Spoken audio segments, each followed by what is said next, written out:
ব্লাউজৰ কটৰিটো পাৰফেক্টকৈ কেনেকৈ চিলাব তাকে আজি দেখুৱাই দিওঁ আহক আপোনালোকক একেবাৰে সহজ পদ্ধতিত। এয়া কটৰি দুটা যিহেতু কাটি লোৱা হৈছে, তাৰপিছত মই ইনাৰটো লগাই লৈছোঁ, মানে লাইনিংটো লগাই লৈছোঁ। লগাই পেলাই এনেকৈ বহুতে চিধাকৈ চিলাই দিয়ে কটৰিটো, কিন্তু চিধাকৈ নহয়, অকণমান মাজৰখিনি দকৈ দিব লাগে আৰু ছাইডৰ কেইটা অকণমান বেঁকাকৈ দিব লাগে নাও আকৃতিত, তেতিয়া কটৰিটো ঠিক হ'ব। চাই যাওকচোন আপোনালোকে, দুটা চিলাই মাৰিব কটৰিটোত এই পদ্ধতিৰে, আৰু তাৰপিছত সোঁ মাজেৰে জাপি লৈ ধুনীয়াকৈ তলৰ মাজৰ টেম্পলেটটো দিব। এয়া একেবাৰে ইজি প্ৰচেছত মই দেখুৱাবৰ কাৰণে চেষ্টা কৰোঁ বস্তুবোৰ, যাতে সকলোৱে সহজতে আয়ত্ব কৰিব পাৰে। এয়া এই পদ্ধতিৰে ঠিক একেদৰে আনটো কটৰিও মই লগাম। চাব, মাথো এটা বস্তু লক্ষ্য ৰাখিব লাগে যাতে পাৰ্টকেইটা নেহেৰায়, কাৰণ পাৰ্টকেইটা ইফাল সিফাল হ'লে কিন্তু কেতিয়াও পাৰফেক্ট নহয়, সেইটো গুৰুত্ব দিব। গতিকে এয়া এই পদ্ধতিৰে ধুনীয়াকৈ লগাব। সূতা ছিঙিছে ৰ'ব। আচলতে এই চিলাই কামটোত যথেষ্টখিনি ধৈৰ্যৰ প্ৰয়োজন হয়। আমাক ধৈৰ্য সহকাৰে যেতিয়া কামটো কৰা যায় তেতিয়া পাৰফেক্ট নোহোৱাৰ কোনো কথাই নাই। এয়া এই পদ্ধতিৰে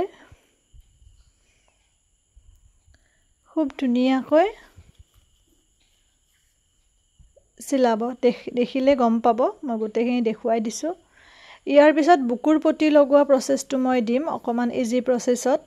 বহুতে সুধি থাকে, এইকেইদিন মানে আমাৰ ইয়াত মনসা পূজা যে, গতিকে অৰ্ডাৰৰ কাপোৰো ভালেখিনি আছে, সেইবাবে মই আচলতে ভিডিঅ'সমূহ ৰেগুলাৰ তেনেকৈ কণ্টিনিউ কৰিব পৰা নাই। এই পদ্ধতিৰে দুয়োটা কটৰি চিলাই ল'ব, আৰু যিমানখিনি কটা দিব বিচাৰে অকণমান ইয়াতে কাটি ল'বও পাৰে আৰু পিছতো দিব পাৰিব। চাব, এতিয়া আমি ইয়াতে জইন লগাম। যেতিয়া কটৰিটো পাৰফেক্ট হ'ব বা কাটোতে পাৰফেক্ট হ'ব, তেতিয়া আপোনাৰ কোনো ধৰণৰ অসমান নহয়, কাটিব লগা কেতিয়াও নহয়। সেইটোৱে আপোনালোকৰ এটা পৰিচয় যে ব্লাউজটো পাৰফেক্ট হৈছে কাটোতে। এয়া ইমান একো জটিলতা নাই, এবাৰ আইডিয়া অহাৰ পিছত। এয়া ওপৰেৰে আৰু এটা চিলাই মাৰি দিব, মাৰি দিলে ভাল লাগে, আৰু নিদিবও পাৰে, কোনো কথা নাই।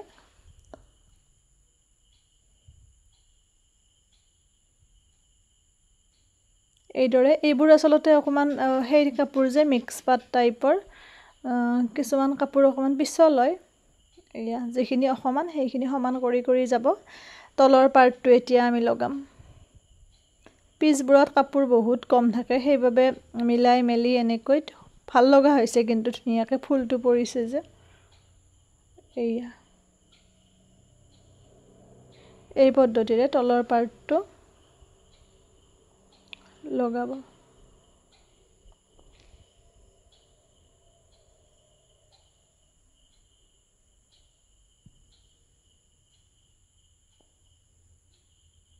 যিখিনি অসমান থাকে মই সেইখিনি লগে লগে পৰিপাটি কৰি যাওঁ। আৰু এটা চিলাই মাৰি দিছোঁ।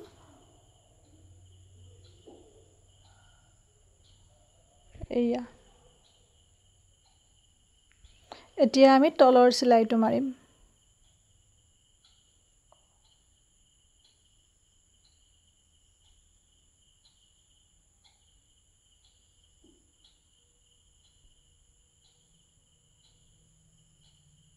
এয়া